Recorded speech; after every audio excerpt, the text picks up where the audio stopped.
수련기 초기에 세라발레 수녀가 그녀에게 묵상의 기술을 익히도록 책 한 권을 주었을 때 그녀는 잠옷 의아해했다. 수련장 수녀가 그 책을 어떻게 읽어 나가야 되는가를 설명하고 있는 동안에 에우세비아는 아주 단순하게 물었다. 묵상하는데 책이 필요해요? 수련장 수녀가 반문했다. 그럼 수녀님은 어떻게 묵상하나요? 수련자는 눈을 드높이 올리면서 하느님을 관상하기 위해서는 제겐 올리브 나무나 다른 어떤 나무를 보는 것만으로도 충분해요. 라고 예모 있고 겸허하게 대답했다. 수련원에서는 수련자들이 여러 가지 일을 배우고 의지를 단련시키기 위하여 그들의 소임을 자주 바꾸었다. 에우세비아에게는 식료품 저장실 책임이 주어졌다. 그녀는 그것을 하느님의 손에서 받는 것처럼 받았다. 그러나 성남 마귀는 그녀를 뒤쫓아왔다. 즉각적이고 겸손한 순명만큼 마귀를 화나게 만드는 것은 또 없었다.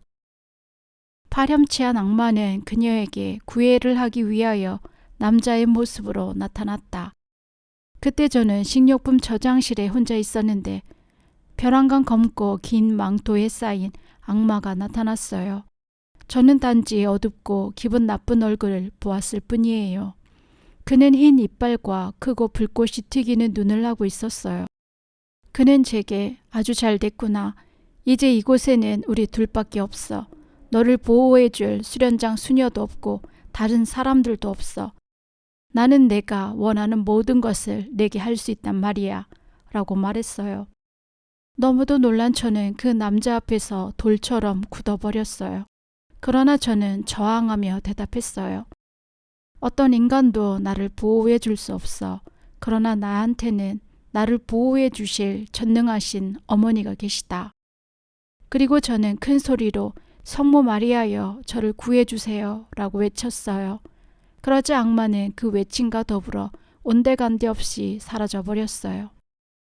때때로 수련자들이나 유기 수녀들은 에우세비아의 얼굴이 아주 창백한 것을 주목했다. 그때 지하실에서 올라온 그녀의 얼굴은 정말로 밀초처럼 하얗기만 했다. 세라발레 수녀는 수련자 팔로미노가 전혀 공부한 것이 없기 때문에 자연히 가사 일을 맡게 되리라는 사실을 너무나 잘 알고 있었다. 그러나 세라발레 수녀는 그녀를 모어메로 불렀다. 특별한 일이 없다면 그녀는 여기서 겸손의 덕을 닦게 될 것이다. 어느 날 여느 때와 다름없이 수련자들은 침묵 중에 점심 식사를 하고 있었다.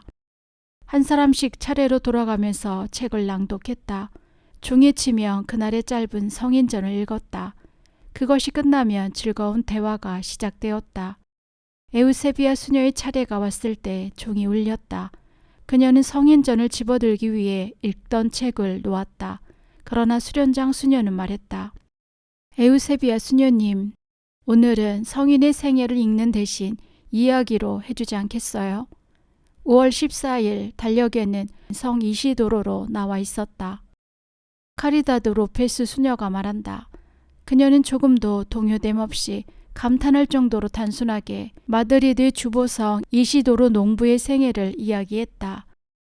그 말이나 내용이 정확한 설명과 본받아야 할 성인의 덕행에 대한 실천적인 발언이 도대체 어디서 나오는지 이해할 수 없었기 때문에 모두가 놀라움을 금치 못했다. 성 이시도로 농부는 많이 알려진 성인도 아니고 전례적으로 기념하는 성인도 아니며 겨우 지역적으로 기념하고 있는 성인에 불과했다. 그뿐 아니라 교회 달력에는 이시도로란 이름을 갖고 있는 성인이 8명이나 있었다. 1922년 임시총회 후 처음으로 수련원에서는 교리, 성서, 교회사에 대한 시험을 치르게 되었다. 광구장 마드레 안젤리나 키아리니가 그것을 주재했다. 에우세비아 수녀는 9개월간의 공부를 무척 즐겼다. 그것은 물론 시험 때문이 아니라 성령 안에서 풍요로운 신부요, 선교사인 가톨릭 성교회를 통해 하느님의 업적을 읽을 수 있었기 때문이다. 그녀는 자신의 미천한 처지를 사랑했다. 그러나 그녀가 한 가지 기뻐한 것이 있다면 그것은 요리사요 밭일을 하는 그녀도 서원하게 되면 교리를 가르칠 수 있다는 사실 때문이었다. 수련장 수녀는 총 본부에서 오는 회람 서한을 매달 읽고 설명해 주었다. 에우세비아는 부총장의 교리 수업을 확보하십시오. 특히 수련원에서는 교리 수업을 더 많이 늘리십시오. 수련원에서의 생활은 잘못된 생각들을 바로잡고 보다 확실한 개념을 얻고 영적 생활에 훌륭한 기틀을 놓을 수 있는 가장 좋은 기간입니다. 교리 수업을 늘리십시오. 모든 도우미신 마리아의 딸들은 종교 교육을 하는 중대한 임무로 부르심을 받았기 때문입니다. 나는 모든 이들에게, 특히 집안일에 종사하고 있는 수녀들에게 말하고 있습니다. 그들은 한 주간의 육체적인 노동을 끝내면 주일학교 어린이들에게 교리를 가르치고 싶다는 마음이 오히려 다른 이들보다 더 큽니다. 그것은 아주 좋은 일입니다. 그것은 도우미신 마리아의 딸들이 근본 소명입니다. 라는 권고를 아주 기쁘게 새겨들었다. 세월이 흘러 해가 바뀌었다. 1923년 8월 5일 카리다드 로페스는 착복식을 했다. 그녀는 고백한다. 에우세비아 수녀는 성소자들을 위하여 끊임없이 기도하였으며 칸타피노에서 그녀를 돕던 친구가 도우미신 마리아의 딸들의 대열 속에 들 수 있는 은혜를 주님으로부터 얻어냈다. 카리다드는 수련 생활을 시작하기 위해 1923년 1월 30일 사리아에 도착했다. 하나가 된 두 사람은 그와 같은 큰 은혜를 베풀어 주신 하느님께 감사드렸다. 에우세비아는 완덕으로 나아가기 위하여 열심히 일했다. 카리다드는 말한다. 에우세비아 수녀는 모든 일을 돈보스코처럼 했다. 오락 시간에는 동료들과 함께 유쾌하게 즐겼으며 성인처럼 행동했다. 그녀가 특히 좋아하는 노래들은 도우미신 마리아나, 돈보스코, 마드레 마자렐로 그리고 도미니고 사비오에 관한 노래들이었다. 그녀는 어린이들을 대상으로 하는 풍요로운 사도직을 꿈꾸었으며 도미니고 사비오가 토리노의 오라토리오에서 행한 것과 똑같이 그녀도 동료들 사이에서 생동하는 기쁨을 유지하고 놀이의 생기를 불어넣으려고 머리를 쓰곤 했다. 성견 지명이나 혹 예언이라 부르는 카리스마는 확실히 하늘로부터 오는 은총이다. 그런 일이 에우세비아에게도 일어났다. 처음 일어난 것은 수련원에서였다. 어느 늦은 오후 장렬하던 태양이 쓰러지자 수련자들은 운동장에 풀을 뽑도록 초대되었다. 치마를 죽혀 올리고 앞치마를 두른 일행은 묵묵히 일을 시작했다. 갑자기 그들은 에우세비아 수녀가 숨가쁘게 외치는 소리를 들었다. 오 수련자들, 무서운 순간을 겪고 계시는 살레시오 회의 장상 한 분을 위하여 기도합시다. 그들은 기도했다. 그리고 다시 풀을 뽑기 시작했다. 마르티나 레온 수녀는 말한다. 그와 똑같은 시각에 이탈리아에서 스페인을 향해 달려오던 기차가 프랑스에서 제동기가 끊어져 철도 레일을 벗어났다. 기차는 그 당시 타라고나의 광구장이었고 후에 주교가 된 마르셀리노 올라이체아 신부가 타고 있던 칸만을 빼놓고는 모두 전복되었다. 어느덧 1924년의 사순 시기가 왔다. 수련장 수녀는 수련자들에게 극기의 행위를 날마다 30번씩 하여 구세주의 고통에 동참하라는 당부를 했다. 성금요일이 다가왔다. 에우세비아 수녀는 성당에서 오랜 시간 동안 조배했다.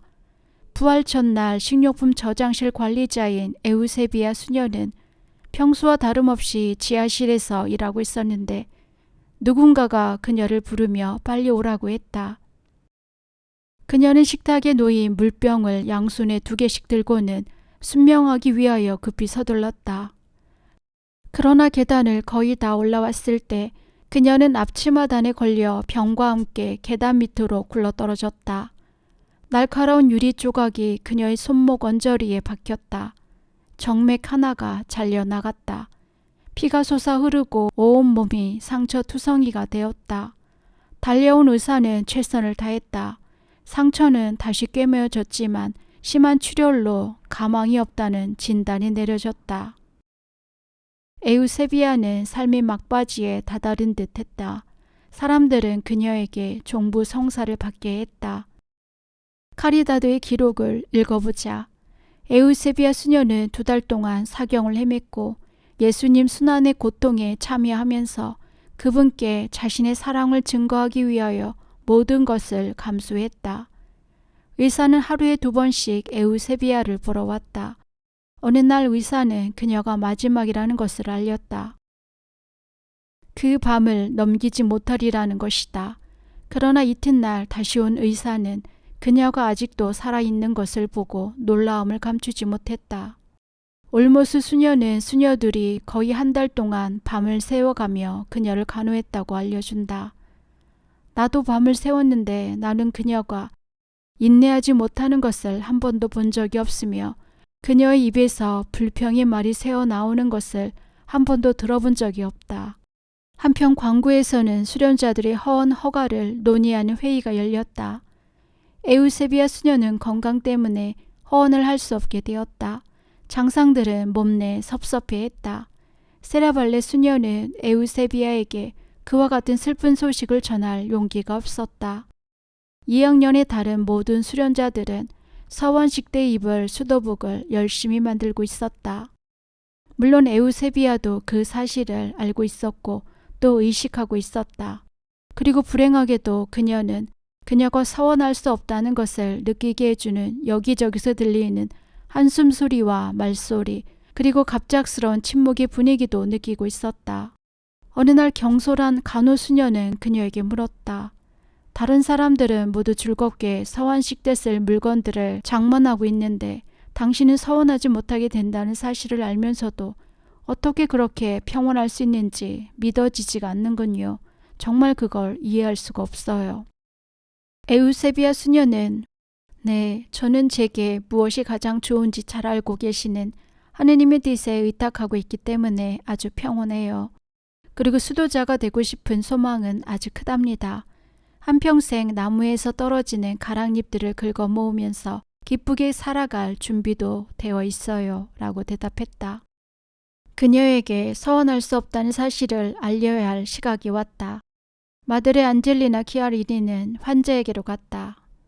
나의 딸이여, 광그 평위회에서는 수녀의 건강이 좋지 않아서 부모님께 돌아가는 것이 좋겠다고 결정했어요. 그래서 수녀는 8월 5일에 서원하지 못하게 될 거예요. 제가 살레시오의 회원이 될 수 없다면 저는 저희 마을에 가서 도우미신 마리아와 돈 보스코의 사도가 되겠어요. 그분들을 모든 이에게 알리겠어요. 마드레 안젤리나는 하느님의 뜻에 이토록 충만하고 겸손하게 순응하는 사람을 여태까지 본 적이 없었다. 광구장 수녀는 부르짖었다. 오, 사랑스런 딸이여, 당신은 그것을 획득했어요. 당신은 8월 5일에 서원하게 될 거예요.